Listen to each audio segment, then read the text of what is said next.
সালামের জন্য কষ্ট করছিল, তখন আল্লাহ পাক রব্বুল আলামিন হযরতে জিবরিল আমিন, ফেরেশতাদের যিনি সরদার রূহুল আমিন, হযরতে জিবরিল আমিনকে আল্লাহ পাঠালেন এবং হযরতে জিবরিল আমিন হযরত ইব্রাহিম আলাইহিস সালামকে ইশারা করলেন, এই জায়গায় খানায়ে কাবার স্মৃতিচিহ্ন আছে, আপনি আল্লাহর হুকুমে এই খানায়ে কাবা নতুন করে সংস্কার করুন। আপনি নবী হিসেবে আল্লাহ আপনাকে এই খানায়ে কাবা নির্মাণ কাজে, যেহেতু আপনার বংশ দিয়ে আখিরি নবীর শুভ আগমন ঘটবে, এই জন্য আখিরি নবীর জন্মস্থান যেহেতু খানায়ে কাবাই হবে এবং আখিরি নবী আপনার বংশ দিয়ে আসবে, এই জন্য আল্লাহ পাক রব্বুল আলামিন সর্বশেষ এই খানায়ে কাবার সংস্কারের ভিত্তি পিলার আল্লাহ আপনি ইব্রাহিম নবীর মাধ্যমে দিতে চান। জোরে বলেন সুবহান। হযরত ইব্রাহিম আলাইহিস সালাম ওনার সন্তান হযরত ইসমাইল জবিহুল্লাহকে নিয়ে এই খানায়ে কাবার সংস্কারের কাজ আরম্ভ করতে লাগলেন। সেজন্য আল্লাহ পাক রব্বুল আলামিন সেদিকে ইঙ্গিত করে আল্লাহ তাআলা সূরা আলে ইমরানের মধ্যে ইরশাদ ফরমাচ্ছেন, এই আয়াতের পরের অংশ, ফিহি আয়াতুম বাইয়িনাতুম মাকামু ইব্রাহিম। আল্লাহ তাআলা বললেন, এই খানায়ে কাবা তো তোমরা দেখতেছো, এই খানায়ে কাবা এটা তো একটা দেওয়াল, এগুলো কতগুলো পাথর, ইট, বালি, কংকরের গাঁথুনিতে একটা দেওয়াল মাত্র দাঁড়িয়ে আছে। তোমরা মনে করতেছো এটা কেবল একটা খানায়ে কাবা, এটা কেবল একটা মসজিদ, কেবল একটা ঘর। স্বাভাবিকভাবে মানুষ যে ঘর বানায়, যে ঘর নির্মাণ করে ইট, বালি, কংকর, পাথর, লোহা, সিমেন্ট দিয়ে একটার সাথে একটাকে গাঁথুনি দিয়ে একটা বিল্ডিং দালান তৈরি করে, তো তোমরা মনে করতে পারো এটা সেরকম একটা ঘর। আল্লাহ বলেন, তোমরা মনে করতে পারো এটা সেরকম, কিন্তু আমি আল্লাহ বলতেছি, ফিহি আয়াতুম বাইয়িনাতুম মাকামু ইব্রাহিম, এটা এমন একটা ঘর, এমন একটা জায়গা যেখানে আমি আল্লাহ হযরতে ইব্রাহিম আলাইহিস সালাম যেই জায়গায় নামাজ পড়েছেন, সেই জায়গাটাকে মাকামে ইব্রাহিম বানিয়ে এটাকে আমি তোমাদের জন্য ইবাদতের জায়গা বানিয়ে দিয়েছি। আল্লাহ বলতেছেন, এখানে অনেক নিদর্শন আছে, এখানে অনেক স্মৃতিচিহ্ন আছে, যেগুলা দেখলে আল্লাহর কতগুলা নিদর্শন আছে। আল্লাহ বলতেছেন, ওয়ামাই ইউআযযিম শাআইরাল্লাহ, আল্লাহর কতগুলা নিদর্শন আছে, কতগুলা চিহ্ন আছে। কিছু জিনিস দেখলে মানুষ আরেকটা জিনিসের পরিচয় লাভ করে। আমরা যখন কোনো একটা কবরস্থানের পাশ দিয়ে যাই, আমাদের কাছে তখন একটা কথা মনে পড়ে যে আমরা মুসলমান, এটা মুসলমানদের কবর, মুসলমানদের কবর এখানে দেওয়া হয়। আমরা যখন মসজিদ দেখি, মসজিদ দেখলে আমাদের কাছে আল্লাহর কথা মনে পড়ে। আমরা যখন মাদ্রাসা দেখি, মাদ্রাসা দেখলে আমাদের কাছে ইসলামের কথা মনে পড়ে। আমরা যখন কোনো একজন আল্লাহর বলির মাজার দেখি, কোনো একজন আল্লাহর বলির খানাকা দেখি, তখন আমাদের কাছে একটা পবিত্র মানুষের চেহারা ভেসে ওঠে, একটা পবিত্র মানুষের জীবনী আমাদের চোখের সামনে ভেসে ওঠে। এই জন্য আল্লাহ বলতেছেন, ওয়ামাই ইউআযযিম শাআইরাল্লাহ, যারা আল্লাহর নিদর্শনকে ইজ্জত করেছে, সম্মান করেছে, ফাইন্নাহা মিন তাকওয়াল কুলুব, অটোমেটিকলি আল্লাহ তাদের অন্তরে তাকওয়া পয়দা করে দিয়েছেন। এই জন্য আল্লাহ তাআলা ইরশাদ ফরমাচ্ছেন, ফিহি আয়াতুম বাইয়িনাতুম মাকামু ইব্রাহিম, এই খানায়ে কাবার ভিতরে অনেক নিদর্শন, অনেক স্মৃতিচিহ্নের ভিতরে একটা স্মৃতিচিহ্ন হলো মাকাম ইব্রাহিম, যেই পাথরের উপরে হযরত ইব্রাহিম আলাইহিস সালাম দাঁড়িয়ে দাঁড়িয়ে লিফটের মতো আজকের আধুনিক বিল্ডিং তৈরি করার জন্য, 10 তলা বিল্ডিংয়ের উপরে ওঠার জন্য, 20 তলা বিল্ডিংয়ের উপরে ওঠার জন্য আমরা লিফটের ব্যবস্থা করেছি, আমরা সিঁড়ির ব্যবস্থা করেছি। আধুনিক যন্ত্রপাতি ব্যবহার করে মানুষ 20 তলা 30 তলার উপরে গিয়ে ছাদ ঢালাই করতেছে, কিন্তু সেই যুগে তো এরকম আধুনিক কোনো ব্যবস্থা ছিল না, সেই যুগে এরকম কোনো আধুনিক যন্ত্রপাতি ছিল না। সেই যুগে আল্লাহ পাক রব্বুল আলামিন হযরত ইব্রাহিম আলাইহিস সালাম যখন ইটের সাথে সিমেন্ট গাঁথুনি দিয়ে যখন দেওয়াল তুলতে লাগলেন, দেওয়াল যখন মাথা পর্যন্ত এসে গেল, যখন ইব্রাহিম আলাইহিস সালামের হাতের নাগালের বাহিরে চলে গেল দেওয়াল, আল্লাহ পাক রব্বুল আলামিন ইব্রাহিম নবীকে বলেন, ইব্রাহিম, যে পাথর, একটা পাথরের উপর তুমি দাঁড়াও, সেই পাথর তুমি যতটুকু দরকার তোমার জন্য অতটুকু লিফটের মতো ব্যবস্থা হয়ে যাবে। লিফট একটা যন্ত্র, একটা সুইচ টিপতে হয়, কিন্তু আল্লাহ পাক রব্বুল আলামিন ইব্রাহিম খলিলুল্লাহকে এমন একটা মকাম দান করলেন, এমন একটা মর্যাদা দিলেন, এমন একটা মর্যাদা দিলেন, উনি ওই পাথরের উপর দাঁড়াতেন, পাথরটা অটোমেটিক্যালি লিফটের নিয়েই এটা উপরে উঠে যেত। এটার উসিলাই ইব্রাহিম আলাইহিস সালাম গোটা খানায়ে কাবা নির্মাণ করে দিয়েছেন। খানায়ে কাবা নির্মাণ শেষ হওয়ার পরে ওনার সঙ্গী ছিল ওনার ছেলে হযরত ইসমাইল আলাইহিস সালাম। এখন তো হজের মৌসুম, আর কয়দিন পরে কুরবানি। এই হজ এবং কুরবানির সাথে হযরত ইব্রাহিম আলাইহিস সালাম এবং হযরত ইসমাঈল আলাইহিস সালাতু ওয়াস সালাম, এই দুইজনের স্মৃতিচিহ্ন বেশি বেশি উঠে মুসলমানদের জীবনে। হযরত ইব্রাহিম আলাইহিস সালাতু ওয়াস সালাম ওনার সন্তানের ব্যাপারে কুরবানির ঈদে আমরা এই কথা প্রায় সময় শুনি। কুরবানির ঈদের সময় মসজিদের হুজুররা বিষয়ে বয়ান করেন যে ইব্রাহিম আলাইহিস সালাম ওনার সন্তানকে বললেন, বাবা ইন্নী আরাফিল মানাম আন আসবাহুকা ফানজুর মাজা তারা। আজকের দুনিয়ায় কোনো বাবা যদি তার ছেলেকে বলে যে বাবা আমি স্বপ্ন দেখলাম আমি রাত্রেবেলা তোমাকে জবে দিচ্ছি, ছেলে পরের দিন বাবাকে বলবে তুমি তো পাগল হয়ে গেছো। কোনো বাবা কি কোনো ছেলেকে এভাবে জবে দিতে দেখে? এরকম স্বপ্ন দেখলেও সন্তানরা বিশ্বাস করতে চায় না। কিন্তু হযরত ইব্রাহিম আলাইহিস সালাম তার সন্তান ইসমাঈল জবিউল্লাহকে বললেন, ইন্নী আরাফিল মানাম আন আসবাহুকা, যে হে আমার পুত্র আমি তোমাকে দেখলাম স্বপ্নে, আমি তোমাকে জবে দিচ্ছি, ফানজুর মাজা তারা, এ ব্যাপারে তোমার অভিমত কি? তখন ছোট্ট বালক হযরত ইসমাঈল জবিহুল্লাহ বললেন যে হে আমার আব্বাজান, আপনি যেই বিষয়ে স্বপ্ন দেখেছেন আপনি সেটা বাস্তবায়ন করুন, নিশ্চয়ই আপনি আল্লাহর তরফ থেকে আমাকে সবরকারীদের অন্তর্ভুক্ত পেয়ে যাবেন। জোরে বলুন সুবহানাল্লাহ। এই জন্য এই জীবনী থেকে আমাদের অনেক শিক্ষা আছে। শুধু তাই না, এই আমার শ্রদ্ধেয় নেজাম ভাই বলেছেন যে হজের বিষয়ে ইব্রাহিম এবং ইসমাঈল আলাইহিস সালামের জীবনী টেনে কিছু কথা বলার জন্য। তা আমি বেশি কথা বলবো না, একটা ঘটনা বলবো। এই ঘটনার সাথে কুরবানির যেমন সম্পর্ক, এই ঘটনার সাথে হজেরও সম্পর্ক।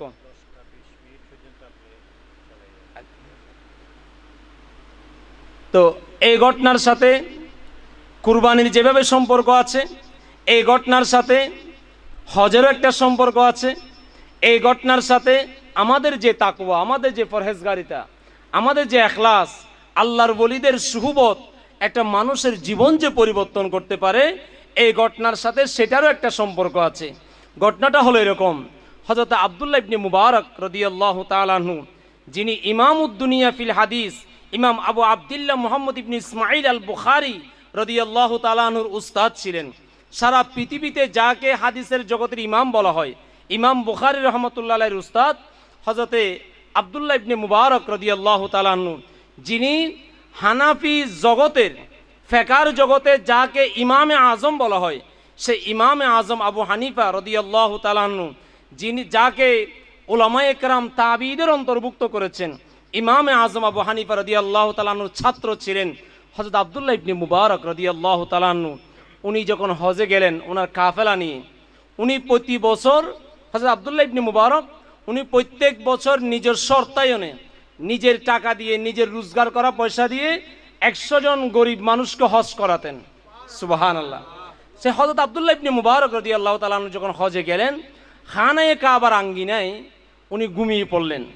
ঘুমের মধ্যে উনি একটা স্বপ্ন দেখলেন যে আব্দুল্লাহ ইবনে মুবারক রাদিয়াল্লাহু তাআলা আনহু শুয়ে থাকছেন, ওনার পায়ের পাশে একটা মানুষ, মাথার দিকে আরেকজন মানুষ দাঁড়িয়ে আছে, বসে আছে। এরা একজন আরেকজনকে জিজ্ঞেস করতেছে, ভাই এই বছর কত মানুষ হজ করতে এসেছে? তখন পায়ের দিকে যে লোকটা বসা সে বলল, এই বছর 6 লক্ষ মানুষ হজ করতে এসেছে।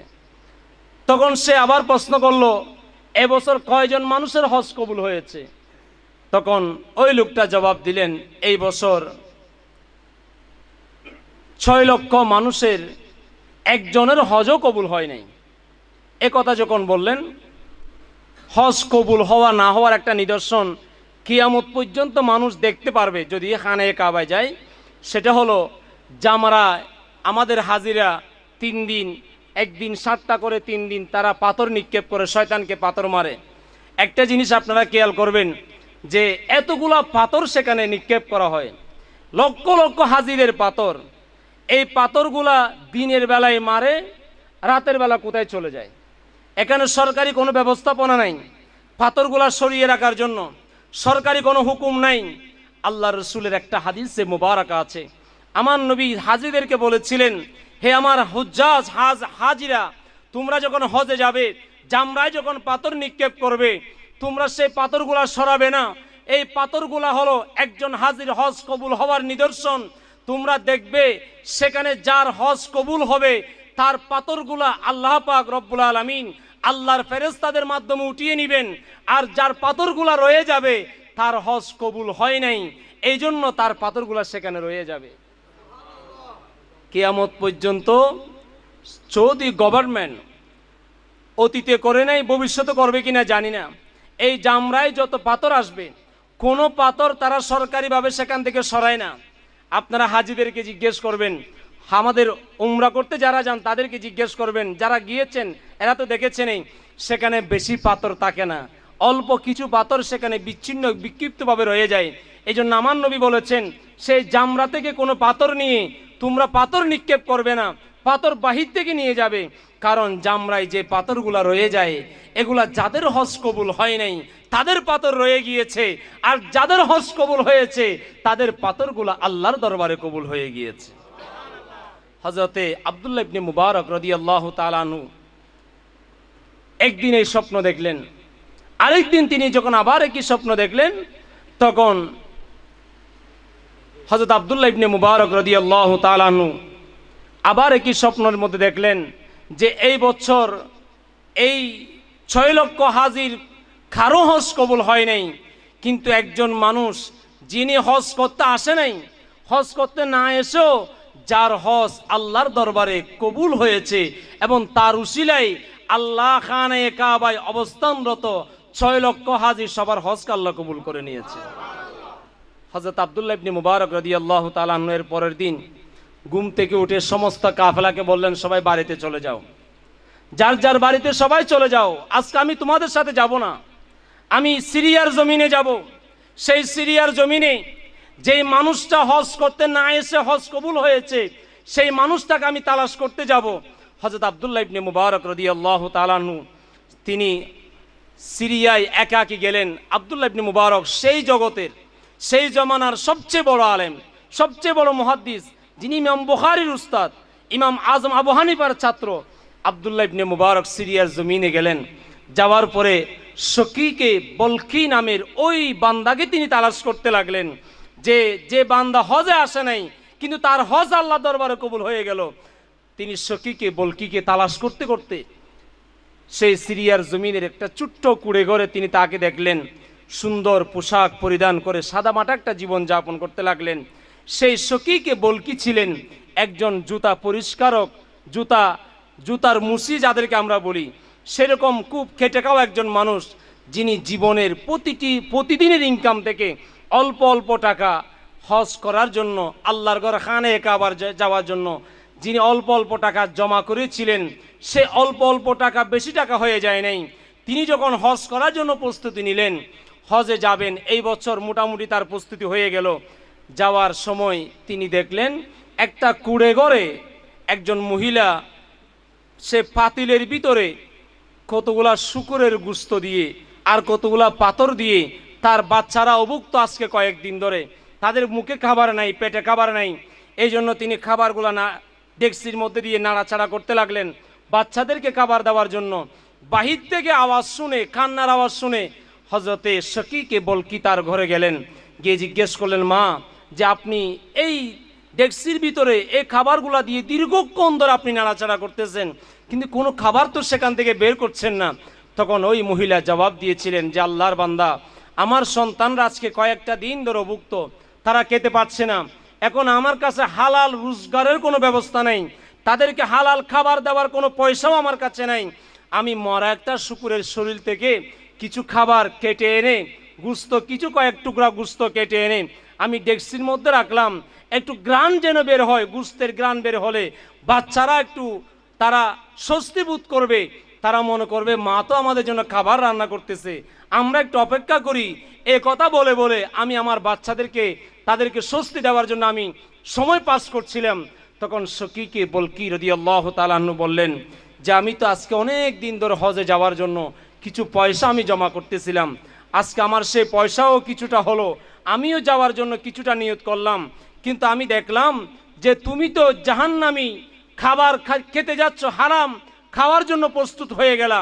শকীকে বলকি তখন তার ঘর থেকে যে পয়সাগুলা জমা করেছিলেন সেই পয়সাগুলো এনে মহিলার হাতে দিয়ে বললেন, আজকে দেখি তুমি কোনো হারাম খাবে না, হালাল খাবার খাও, আল্লাহ যদি কোনোদিন আমাকে তৌফিক দেন তাহলে আমি শকীকে বলকি খানে কাবায় গিয়ে আল্লাহর ঘর তাওয়াফ করে আমি হজ আদায় করবো। জোরে বলুন সুবহান। এই শকীকে বলকির ছোট্ট একটা কাজ, এই কাজটা তিনি একজন মহিলাকে হালাল খাওয়ার জন্য হালাল ইনকামের পয়সাটা তাকে দিলেন, হজে গেলেন না। হাজিরা যখন হজ থেকে ফিরে আসলেন, সখীকে বলকিকে দেখে বললেন, ভাই তোমাকে তো আমি জামরায় দেখেছিলাম, এক পলক আর দেখি নাই। আরেকজন বলল, আমি তো আপনাকে মিনাই দেখেছিলাম, এক পলক আর দেখি নাই। আরেকজন বলল, আমি তো আপনাকে আরাফাতের ময়দানে দেখেছিলাম, এক পলক আর দেখি নাই। আমি তো আপনাকে মুজদালিফায় দেখেছিলাম, এক পলক আর দেখি নাই। আমি তো আপনাকে হাজরা আসওয়াদের সামনে দেখেছিলাম একবার, আর দেখি নাই। যেই দেখা হয়েছে সে বলে, একবার দেখেছি আর দেখি নাই, একবার দেখেছি আর দেখি নাই। তো আপনাকে খানায়ে কাবায় আপনি যান নাই, কিন্তু আপনার হজ, আপনাকে খানায়ে কাবায় কিভাবে দেখলাম? আব্দুল্লাহ ইবনে মুবারক যখন তাকে জড়িয়ে ধরলেন, প্রশ্ন করতে লাগলেন, প্রশ্ন মানে যখন জর্জরিত করতে লাগলেন, আল্লাহর তরফ থেকে ওহী নাজিল হলো, আব্দুল্লাহ ইবনে মুবারক তুমি সখীকে বলকিকে আর প্রশ্ন করিও না। সে হজের নিয়ত করেছিল, আসতে পারে নাই, আরেকটা পরিবারকে সে বাঁচিয়ে দিয়েছে। আমি আল্লাহ এই উসিলাই, তার উসিলাই খানায়ে কাবায় অবস্থানরত 6 লক্ষ হাজির সবার হজকে আমি আল্লাহ কবুল করে নিয়েছি। জোরে বলেন সুবহানাল্লাহ। আমি আল্লাহু আকবার। ইয়া রাসূলুল্লাহ, ইয়া গাউসুল আজম দস্তগীর, জিন্দাবাদ জিন্দাবাদ। মুহতারাম হাজিরিন, আমি এখান থেকে যে কথাটা বলতে চাই, এটা তো আমাদের ঘরোয়া পরিবেশের মাহফিল। এখানে আজকে বেশি জুড়ে টেনে ওয়াজ করার প্রয়োজন নাই। আমরা যারা তরিকতের ভাইয়েরা এসেছি, আমরা যারা সুফিদের সাথে চলাফেরা করি, কোরআন শরীফের কিছু আয়াত আছে যেগুলা তেলাওয়াত করা জায়েজ, কিন্তু আমল করার দরকার নাই, আমল করা যাবে না। এগুলাকে বলা হয় নাসেখ এবং মনসুখ। যেমন কোরআন শরীফের একটা আয়াত আছে যেখানে দুইটা আয়াত, একই কথার উপরে দুইটা আয়াত। একটা আয়াতে আল্লাহ তাআলা বলেছেন মুশরিকদেরকে যেখানে পাবে সেখানে কতল করবে, এই আয়াতটা প্রথমে এসেছে। এরপরে আল্লাহ বলতেছেন আরেকটা আয়াতে, মুশরিকদের মধ্যে যারা তোমাদের সাথে ফিতনা করবে না, তোমাদের সাথে যারা বিশৃঙ্খলা করবে না, তোমাদের দিন পালনে যারা বাধা দিবে না, যারা তোমাদের সুহবতে আসলে ঈমান আনার সম্ভাবনা আছে, তোমরা তাদেরকে কতল করবে না। জোরে বলুন সুবহানাল্লাহ। এখন আমরা তো কাফের দেখলেই, সে কাফের, সে মুশরিক, সে বেদিন, তাকে আমরা সহ্য করতে পারবো না।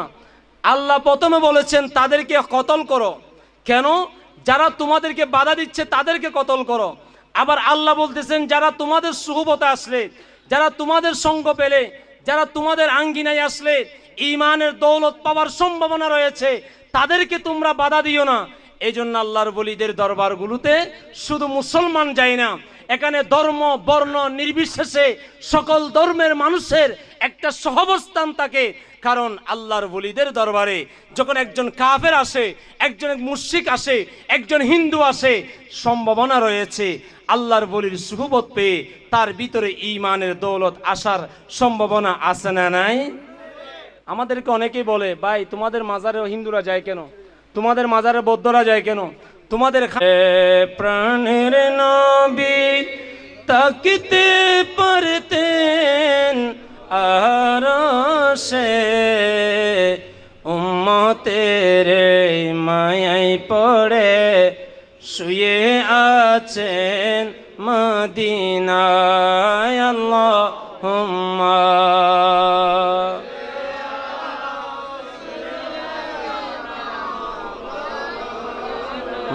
মুহাম্মাদ আলা আলি সাইয়্যিদিনা।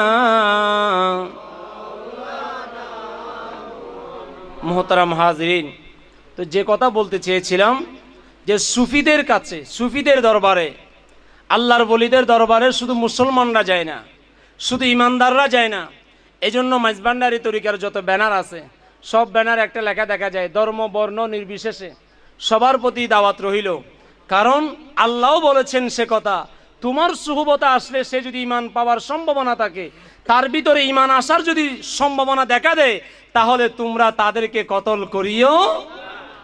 এই জন্য আল্লাহর ওলিদের দরবারে, খাজা বাবার দরবারে শুধু মুসলমানরা যায় না। আপনারা গেলে দেখবেন সেখানে অসংখ্য মুসলিম দলে দলে মিছিলে মিছিলে খাজা বাবার দরবারে যাচ্ছে, শাহিন শাহী বগদাদের দরবারে যাচ্ছে।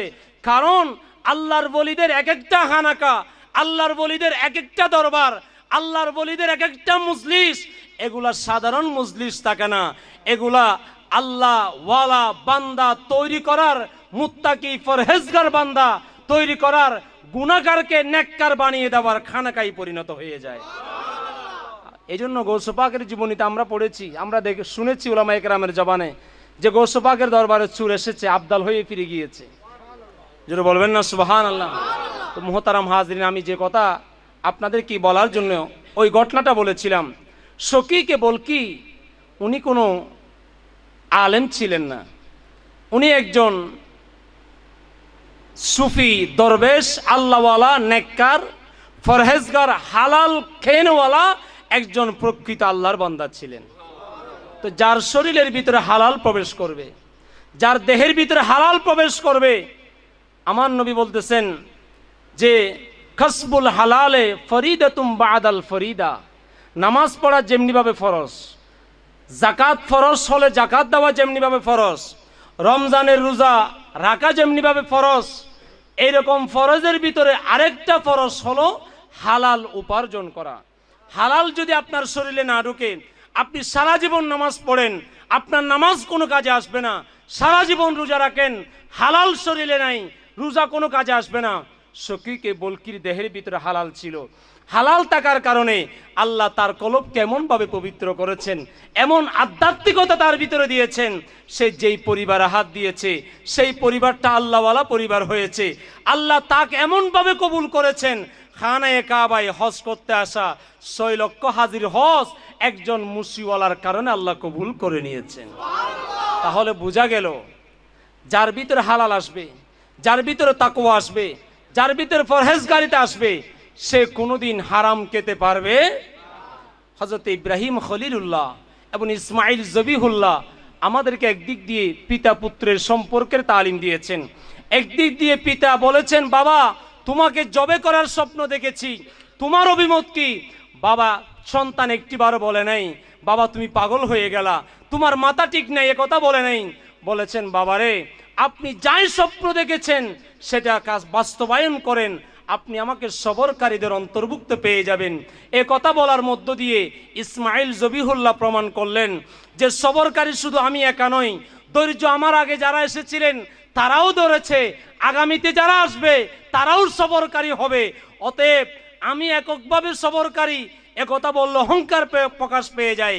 একজন নবীর আওলাদ, নবীর সন্তান, তিনিও নবী হবেন, কিন্তু তিনি কথাটা এত নরম করে বললেন, এত নম্রভাবে বললেন, এত ভদ্রভাবে বললেন যে বাবা আপনি আমাকে সবরকারীদের অন্তর্ভুক্ত পেয়ে যাবেন। যেন বলেন সুবহান। মুহতারাম হাজরিন, তো আমি আপনাদেরকে কথা বলতে চাই, আমরা যারা সুহবতে তরিকতের সাথে আছি, সুহবত আউলিয়ার সাথে আছি, আল্লাহ পাক রব্বুল আলামিন কোরআন শরীফের সূরা বাকারার মাঝামাঝি জায়গায় একটা আয়াত এভাবে বলছেন যে আল্লাহু ওয়ালিয়ুল্লাযিনা আমানু ইউখরিজুহুম মিনাজ যুলুমাতি ইলান নূর। যারা প্রকৃত আল্লাহর ওলি, যারা প্রকৃত আল্লাহর বন্ধু, যারা আপনাকে সত্যের পথে আহ্বান করবে, আল্লাহ এবং আল্লাহ রসুলের পথে আহ্বান করবে, দ্বীনের পথে আহ্বান করবে, যেই মজলিসে আসলে আপনার অন্তরে নবীর প্রেম পয়দা হবে, আল্লাহর নেককার বান্দাদের প্রেম পয়দা হবে, ওই মজলিসটা নিঃসন্দেহে আল্লাহর ওলিদের মজলিস, এবং যিনি ডাকবেন উনি নিঃসন্দেহে একজন আল্লাহর ওলি হবেন। তো আল্লাহ বলেন তাদের কাজ হলো মানুষকে তারা অন্ধকার থেকে আলোর পথে আহ্বান করবে। তা আমরা আগে ছিলাম একটা যুগে, এক সময় আমরা ভালো মন্দ এগুলা বুঝতাম না। আল্লাহও তো কোরআন শরীফে সে কথা বলেছেন, আইয়ামি জাহেলিয়াতের মানুষগুলা ভালো মন্দ বুঝতো না, তারা খারাপ কোনটা ভালো কোনটা এটা বুঝতো না। আল্লাহ বলেন কুনতুম আলা শাফা হুফরাতিম মিনান নার, যে ইয়া রাসূলুল্লাহ আপনি রসুল দুনিয়াতে যাওয়ার পরে এই আইয়ামি জাহিলিয়াতের মানুষগুলা এরা জাহান্নামের কিনারায় চলে গিয়েছিল। এদের কর্মকাণ্ড, এদের স্বভাব চরিত্র এমন হয়েছিল তারা জাহান্নামীদের অন্তর্ভুক্ত হয়ে গিয়েছিল। ফান কাযাকুম মিনহা, ইয়া রাসূলুল্লাহ আমি আপনাকে পাঠিয়ে তাদের প্রতি বড় ইহসান করলাম, আপনি রসুল তাদেরকে সুহবত দিয়ে দিয়ে, তাদেরকে সঙ্গ দিয়ে দিয়ে, তাদেরকে আপনার সাথে রেখে রেখে আপনি তাদের জাহান্নামী তকদিরকে জান্নাতি বানিয়ে দিয়েছেন। জোরে বলেন সুবহানাল্লাহ। এই জন্য আল্লাহ তাআলা খানায়ে কাবার আঙ্গিনার নামে কসম করেছেন। আল্লাহ বলতেছেন লা উকসিমু বিহাদাল বালাদ, ইয়া রাসূলুল্লাহ আল্লাহ কথা বলে নাই যে ইয়া রাসূলুল্লাহ আমি খানায়ে কাবার শপথ করছে, কথা বলে নাই। আল্লাহ বলেছেন লা উকসিমু বিহাদাল বালাদ, আমি এই খানায়ে কাবার যে শহর, এই শহরের নামে কসম করতেছি, কারণ ওয়ান্তা হিল্লুম বিহাজাল বালাদ, কারণ এই শহরে আপনি রাসূল আছেন। জোরে বলুন সুবহানাল্লাহ। সর্বশেষ শানে রিসালাতের উপরে এই কথা বলে শেষ করব। ইমাম শিহাবুদ্দিন আস-সুহরাওয়ার্দী রাদিয়াল্লাহু তাআলা আনহু, ওনাকে ওনার এক মুরিদ প্রশ্ন করলেন যে হুজুর, খানায়ে কাবার দাম বেশি না মদিনা শরীফের দাম বেশি? মদিনা শরীফের দাম বেশি নাকি জান্নাতের দাম বেশি? সুবহানাল্লাহ বলবেন না? খানায়ে কাবা হলো আমাদের নামাজের কিবলা। খানায়ে কাবা আমাদের কি? একটু বলেন সবাই, কি নামাজের? আর মদিনা শরীফ হলো আমাদের প্রেমের কিবলা। ইমাম শিহাবুদ্দিন আস-সুহরাওয়ার্দী জবাব দিয়েছিলেন একটা হাদিসে মুবারাকা দিয়ে, বলে দেখো আল্লাহ রসুলের একটা হাদিস আছে, আমার নবী বললেন আমার উম্মত যদি জানতো নামাজের জামাতে প্রথম কাতারে নামাজ পড়ার মধ্যে কি ফজিলত আছে, এটা যদি আমার উম্মত বুঝতো তাহলে তারা হামাগুড়ি দিয়ে মসজিদের প্রথম কাতারে গিয়ে তারা দাঁড়াতো। সুবহানাল্লাহ। ইমাম শিহাবুদ্দিন আস-সুহরাওয়ার্দী বুঝাতে লাগলেন যে ইমাম সাহেব যেখানে দাঁড়াবেন মসজিদে, সেই ইমাম সাহেবের পিছনের কাতারটা হলো প্রথম কাতার। কি বলেন, ঠিক কিনা? কাজী মসজিদের ইমাম সাহেব যদি যায় নামাজ নিয়ে বারান্দায় চলে আসে, তখন কি আর ভিতরের প্রথমটা কি আর প্রথম কাতার থাকবে? ইমাম যেখানে, কাতার প্রথমটা তখন। ইমাম শিহাবুদ্দিন আস-সুহরাওয়ার্দী বললেন রসুল যখন খানায়ে কাবায় ছিলেন, রসুল যখন মক্কায় ছিলেন, তখন মানুষ মদিনা শরীফের নাম শুনে নাই, তখন মানুষ মদিনা শরীফের নাম উচ্চারণ করে নাই, তখন মদিনা শরীফের নাম মদিনাও ছিল না, এটার নাম ছিল ইয়াসরিব। কিন্তু রসুল যখন মক্কা থেকে, তখন মানুষের সবার নজর ছিল মক্কার দিকে। রসুল যখন মক্কা থেকে মদিনায় চলে গেলেন, ইমাম মক্কায় ছিল, এই জন্য মানুষের জুয়ার মক্কায়। তো আমার নবী তো ইমামুল আম্বিয়া, সৈয়দুল মুরসালিন, রসুল হলেন ইমাম। ইমাম যখন মক্কা থেকে মদিনায় চলে গেলেন, মানুষ এবার মক্কায় ইবাদত করে করে সবাই মদিনা শরীফের দিকে চলে যায়, সবাই মদিনা শরীফের দিকে চলে যায়। সারা দুনিয়ার মানুষের নজর এখন মদিনা শরীফের দিকে। কথা বলেন ঠিক কিনা? ইমাম শিহাবুদ্দিন আস-সুহরাওয়ার্দী বলেন যখন কিয়ামতের ময়দান হয়ে যাবে, ময়দানে মাহশর যখন হয়ে যাবে, রসুল যখন জান্নাতে প্রবেশ করবেন, ইমাম যখন জান্নাতে চলে যাবে, তখন মানুষ মক্কার কথা মনে রাখবে না, মদিনা শরীফের কথা মনে রাখবে না। কারণ ইমাম যখন যেখানে প্রথম কাতার, তখন সেখানে। ইমাম মক্কায় ছিল, মানুষ মক্কায় ভিড় করেছে, ইমাম মদিনায় চলে গিয়েছেন, মানুষ এখন মদিনায় ভিড় করেন। এখন জান্নাতের কথা মানুষ বলে না। কিয়ামতের ময়দানে রসুল যখন জান্নাতে প্রবেশ করবেন, মানুষ মক্কার কথা বলে যাবে, মদিনার কথা বলে যাবে, তখন মানুষ সবাই দলে দলে আমার নবীর পিছনে পিছনে জান্নাতের দিকে চলে যাবেন। জোরে বলেন সুবহানাল্লাহ। সেজন্য কিয়ামতের ময়দান আমাদের সবার পরিচয় একটা, আমরা হলাম গোলামে মুস্তাফা। আর জোরে বলেন না সুবহানাল্লাহ। আমরা আহমদুল্লাহ মেজবান্ডারির হুজুর কেবলার হাত ধরে গোলামে মুস্তাফা হতে এসেছি, জিয়াউল মেজবান্ডারির হাত ধরে গোলামে মুস্তাফা হতে এসেছি, শফিনগরের হাত ধরে আমরা গোলামে মুস্তাফা এসেছি। এই জন্য আলা হযরত বলেছেন কিয়ামতের ময়দানে দেখা যাবে নবীর প্রেমিক কারা আর নবীর দুশ্মন কারা। আলা হযরত এভাবেই বলেছেন, এ কথা বলে শেষ করব। গোলামে আহমদে মুখতারিও पहचान जाएंगे कि महशर में भी होगा उनका नारा या रसूल अल्लाह, कि महशर में भी होगा उनका नारा या रसूल अल्लाह। सलातुनिया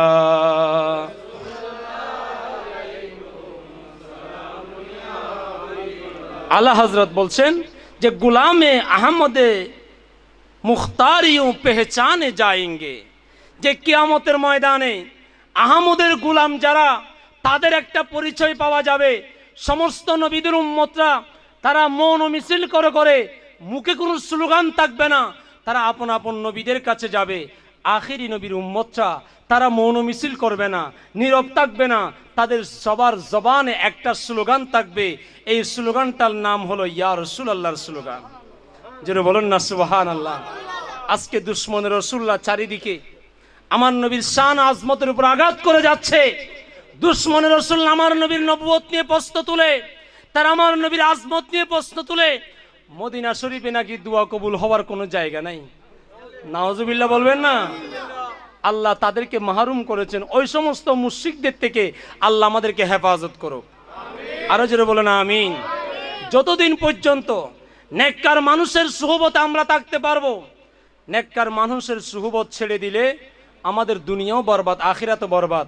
কারণ আমরা নিজেরা শরীয়ত বুঝি না, আমরা নিজেরা শরীয়ত মোতাবেক চলতে পারবো না, আমরা নিজেরা কোরআনের স্টাডি করতে পারবো না। আমরা যারা আলেম, আমরা আপনাদেরকে শরীয়ত দেখাই দিতে পারবো, কিন্তু আপনার কলবটাকে মদিনার কলব বানানোর জন্য, আপনার কলবে ইশকে রাসূল পয়দা করার জন্য আপনাকে খানাকায় আসতে হবে, খানাকায় বসতে হবে, ওলিদের সুহবতে আসতে হবে, দরবেশের সুহবতে আসতে হবে।